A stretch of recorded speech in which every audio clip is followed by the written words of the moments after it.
Hello. Okay, my name is William Stewart. I am a sergeant in the U.S. Army. I'm a student over at the University of Utah, and I am a realtor with the Perry Group. This video is going to be going over creating a social media team and making it successful. I was a little bit afraid to share this because I'm still in the middle of it and it's all getting formed right now, but I wanted to, before I forget, explain what I'm doing, how I've gotten to where I am, and show you guys how to create a media team, how to actually produce content, how to get things edited without having to do it yourself, and for actually fairly inexpensive. And so a couple of things that you might gain from this video are a little bit of insight from going from having a camera to being able to actually go from 0 to 100, right? There are action steps in here from going to, I don't know how to edit, I don't feel like editing, I'm not the best with the camera, I don't really know, because you really don't need any of those things. I'm not that good with my camera at all. I literally just put it on automatic mode and then film it, and now I'm able to get all of it edited, have really great and beautiful content, along with home tours and stuff like that I do for real estate. And I think it's super powerful that I express all of these ideas right now, so that later, once I'm further down the road, I can remember for myself where I was and how it all went down for me. So in the beginning,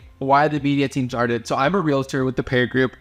Shout out to the #1 real estate team here out in Utah. I was creating media in the morning because one of my pillars for lead generation was media content or social media outreach. And one of the biggest things that started happening was I was spending 3 hours or 2 hours in the morning creating one piece of content every single day. And I actually had no idea how to edit. I didn't know how to use Instagram all that well. I didn't know how to put captions on the video. It just didn't make sense to me. And so I was like, dude, how can I stop doing all of this, start focusing on actually building my business and start cold calling and door knocking and open houses and actual real estate business? I'm so wrapped up with 3 hours in the morning doing this. So I decided, like, hey, let me take this Ryan Serhant course.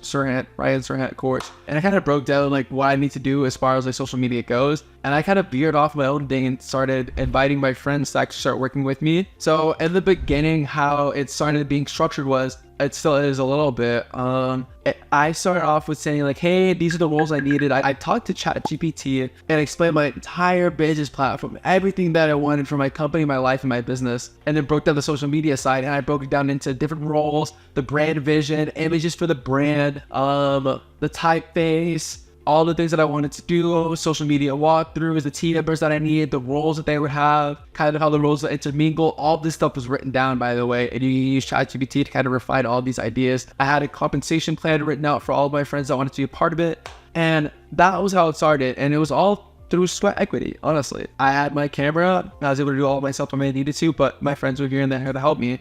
And we're still running off this commission-based plan, and it's awesome because I want them to be able to outreach and for all of their content to be seen everywhere, and for you guys to reach out and have them and use them all the time for all of their needs too, or your needs too. And so yeah, so that was the initial portion of it. So running off of zero money, honestly, still no money is being used for all of it, but it is a really great system. And so it started evolving into the point where, okay, I need a short form content. I was going to get a short form video editor. All of these were going to be American based. Then they were all American based, and it all made sense. But the media structure was, we're going to have 2 video editors, 2 videographers, all American based. And these things get really, really expensive. And what I learned along the way were people from out of country that have lower costs for editing. So now I can have the 2 videographers here, boots on the ground, video editing, and then now have it go from them to video editors that cost about like $5 a video. And then my friend Cameron, we just got into it today. Let's go, Cameron. It's going to be managing each client and the relations with the video editor to actually get the video bounced back and edited properly and back to the client as a deliverable. While Natalie does the content strategy, Giselle does the graphic design and the websites, and keeps our brand visuals the same. So it'd be very, very confusing, but honestly, it all comes together to show like every single individual member in the team gets something done, and the structure started shifting and changing to be actually able to expand and structure out, because the original commission-based plan only accounted for the members that I had there, and they didn't account for being able to produce a lot of media. And so what I saw was the bottleneck being, I needed to manage the editors, and I needed to be able to manage the content and getting it ready for everyone else. And so the biggest thing there was I needed to find a way to actually get more media out and have a structure where it goes from me client to video manager to content strategist out to publish content. Let me kind of explain how it's working right now. So basically it goes from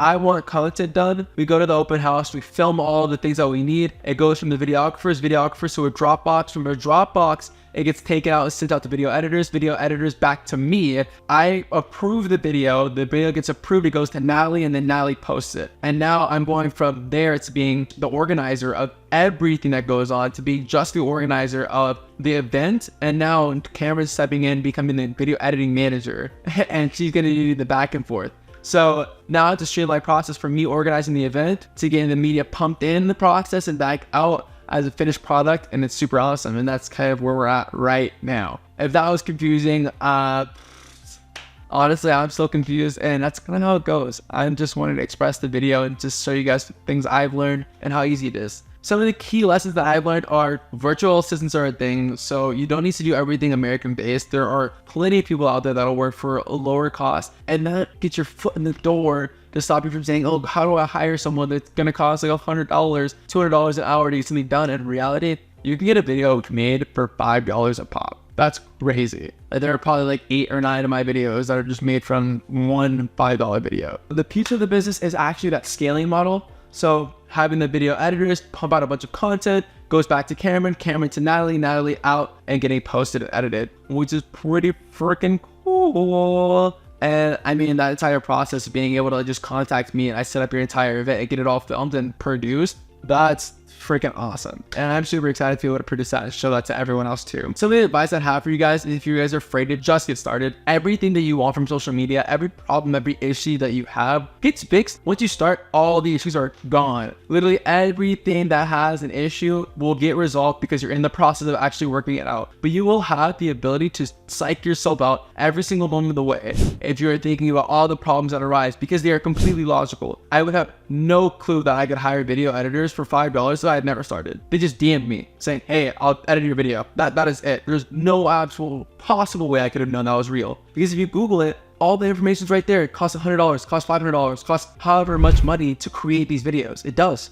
And that's the truth at some level, but it's not the truth all the time. So that's something that I would take away. In conclusion, get started, create your media team, file all the things you want to file, do all the things you want to do. Just take that first step. The first step I would say is start posting by yourself and you will figure it out. Key takeaways: hire people from out of the country in order to do your video editing easier. You can find them on Facebook, you can find them anywhere, and you can actually get your content done really fast. So if you have the raw footage and a video like this, you can get it edited really easily. You don't need the whole process like I'm doing, but I want to be able to service a lot of clients. So that's just it. But yeah, follow, like, subscribe, all that stuff. It helps the algorithm. Yeah. Okay, cool.